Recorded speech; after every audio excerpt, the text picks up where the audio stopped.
तर चला आपण एकदा एंट्री मारूया शेतात. सोमेवार पोचलेले आणि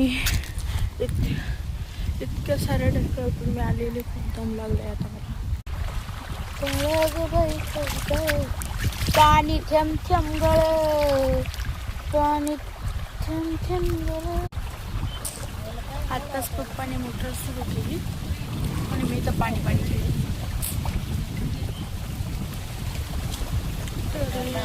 छोट्या आंब्याला मोठे आंबे झाले, मी त्या दिवशी तुम्हाला दाखवले होते. चला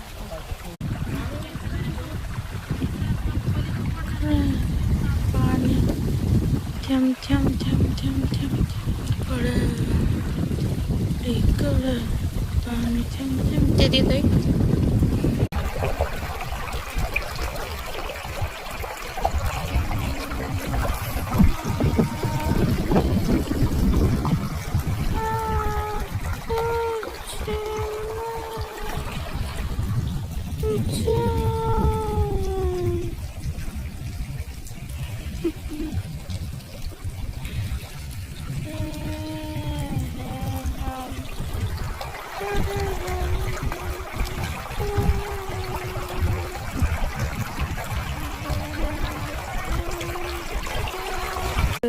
हे आहे मोठे आंब्याचे आंबे.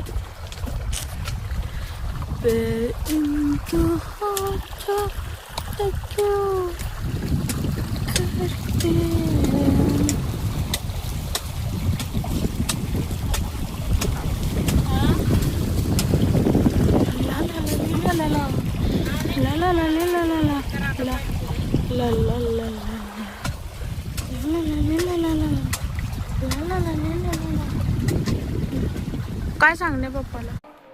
सो मी घरी आलेले आणि आता मला येऊन 5 मिनटं झाले.